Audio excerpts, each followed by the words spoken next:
To Cain she said, "With the help of the Lord I have brought forth a man." Later she gave birth to his brother Abel. Now Abel kept flocks, and Cain worked the soil. In the course of time Cain brought some of the fruits of the soil as an offering to the Lord. And Abel also brought an offering, fat portions from some of the firstborn of his flock. The Lord looked with favor on Abel and his offering, but on Cain and his offering he did not look with favor. So Cain was very angry, and his face was downcast. Then the Lord said to Cain, "Why are you angry? Why is your face downcast? If you do what is right, will you not be accepted? But if you do not do what is right, sin is crouching at your door. It desires to have you, but you must rule over it." Now Cain said to his brother Abel, "Let's go out to the field." While they were in the field, Cain attacked his brother Abel and killed him. Then the Lord said to Cain, "Where is your brother Abel?" "I don't know," he replied. "Am I my brother's keeper?" The Lord said, "What have you done? Listen. Your brother's blood cries out to me from the ground. Now you are under a curse and driven from the ground, which opened its mouth to receive your brother's blood from your hand. When you work the ground, it will no longer yield its crops for you. You will be a restless wanderer on the earth." Cain said to the Lord, "My punishment is more than I can bear. Today you are driving me from the land, and I will be hidden from your presence. I will be a restless wanderer on the earth, and whoever finds me will kill me." But the Lord said to him, "Not so. Anyone who kills Cain will suffer vengeance 7 times over." Then the Lord put a mark on Cain so that no one who found him would kill him. So Cain went out from the Lord's presence and lived in the land of Nod, east of Eden. Cain made love to his wife, and she became pregnant and gave birth to Enoch. Cain was then building a city, and he named it after his son Enoch. To Enoch was born Irad, and Irad was the father of Mehujael, and Mehujael was the father of Methushael, and Methushael was the father of Lamech. Lamech married 2 women, one named Adah and the other Zillah. Adah gave birth to Jabal. He was the father of those who live in tents and raise livestock. His brother's name was Jubal. He was the father of all who play stringed instruments and pipes. Zillah also had a son, Tubal-Cain, who forged all kinds of tools out of bronze and iron. Tubal-Cain's sister was Naamah. Lamech said to his wives, "Adah and Zillah, listen to me. Wives of Lamech, hear my words. I have killed a man for wounding me, a young man for injuring me. If Cain is avenged 7 times, then Lamech 77 times. Adam made love to his wife again, and she gave birth to a son and named him Seth, saying, "God has granted me another child in place of Abel, since Cain killed him." Seth also had a son, and he named him Enosh. At that time, people began to call on the name of the Lord. Genesis 5. This is the written account of Adam's family line. When God created mankind, he made them in the likeness of God. He created them male and female and blessed them, and he named them mankind when they were created. When Adam had lived 130 years, he had a son in his own likeness, in his own image, and he named him Seth. After Seth was born, Adam lived 800 years and had other sons and daughters. Altogether, Adam lived a total of 930 years, and then he died. When Seth had lived 105 years, he became the father of Enosh. After he became the father of Enosh, Seth lived 807 years and had other sons and daughters. Altogether, Seth lived a total of 912 years, and then he died. When Enosh had lived 90 years, he became the father of Kenan. After he became the father of Kenan, Enosh lived 815 years and had other sons and daughters. Altogether, Enosh lived a total of 905 years, and then he died. When Kenan had lived 70 years, he became the father of Mahalalel. After he became the father of Mahalalel, Kenan lived 840 years and had other sons and daughters. Altogether Kenan lived a total of 910 years, and then he died.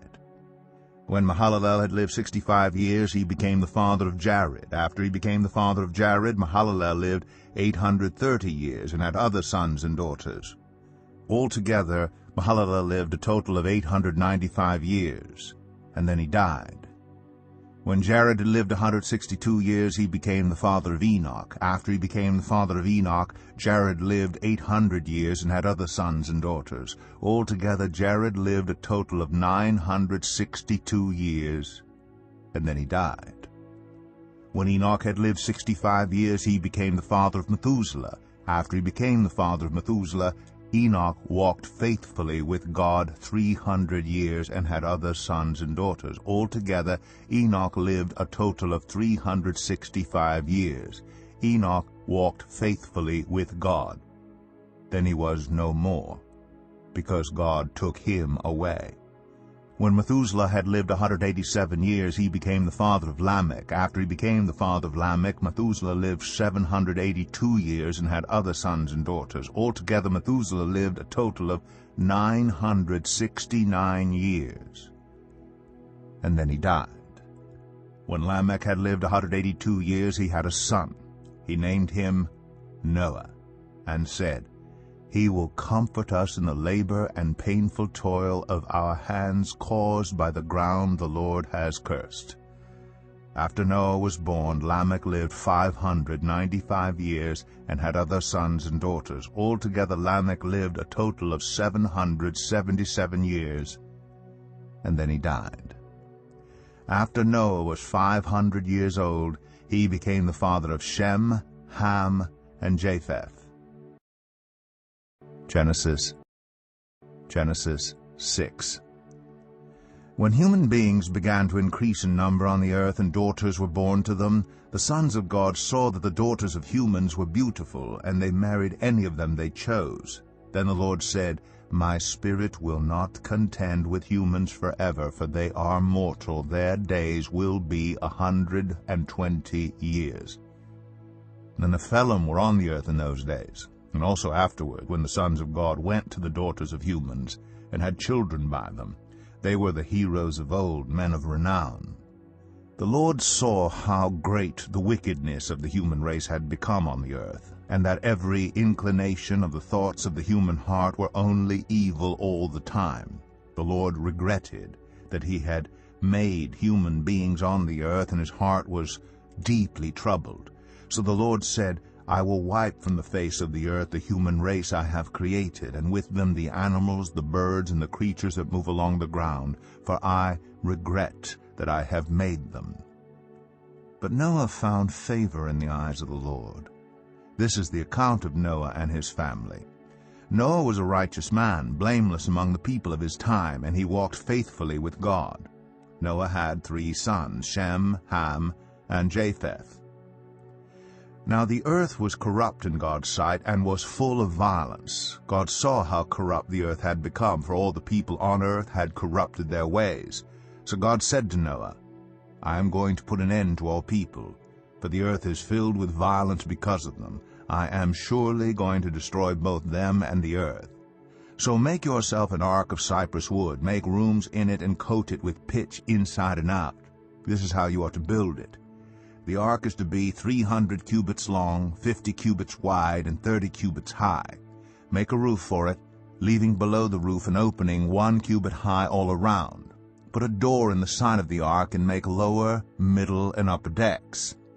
I'm going to bring flood waters on the earth to destroy all life under the heavens, every creature that has the breath of life in it. Everything on earth will perish. But I will establish my covenant with you, and you will enter the ark, you and your sons and your wife and your sons' wives with you.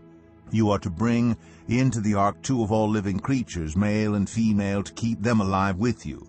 2 of every kind of bird, of every kind of animal, and of every kind of creature that moves along the ground will come to you to be kept alive. You are to take every kind of food that is to be eaten and store it away as food for you and for them." Noah did everything just as God commanded him. Genesis 7.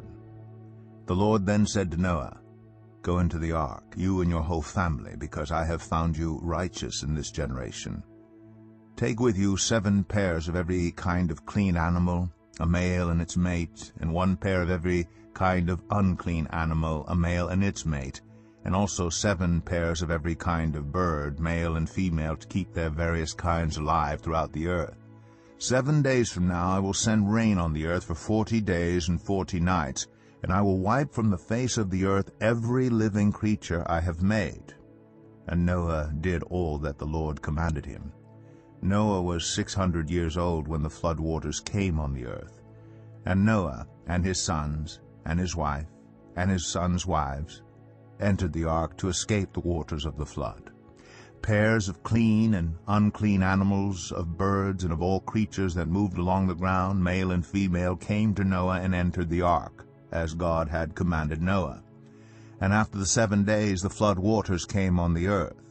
In the 600th year of Noah's life, on the 17th day of the 2nd month, on that day all the springs of the great deep burst forth, and the floodgates of the heavens were open, and rain fell on the earth 40 days and 40 nights. On that very day Noah and his sons Shem, Ham, and Japheth, together with his wife, and the wives of his 3 sons, entered the ark. They had with them every wild animal according to its kind, all livestock according to their kinds, every creature that moves along the ground according to its kind, and every bird according to its kind, everything with wings. Pairs of all creatures that have the breath of life in them came to Noah and entered the ark. The animals going in were male and female of every living thing, as God had commanded Noah. Then the Lord shut him in.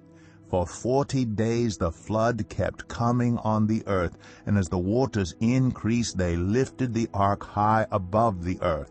The waters rose and increased greatly on the earth, and the ark floated on the surface of the water. They rose greatly on the earth, and all the high mountains under the entire heavens were covered. The waters rose and covered the mountains to a depth of more than 15 cubits. Every living thing that moved on land perished, birds, livestock, wild animals, all the creatures that swarm over the earth, and all mankind. Everything on dry land that had the breath of life in its nostrils died.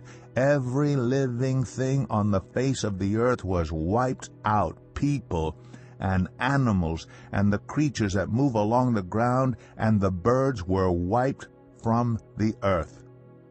Only Noah was left, and those with him in the ark. The waters flooded the earth for 150 days.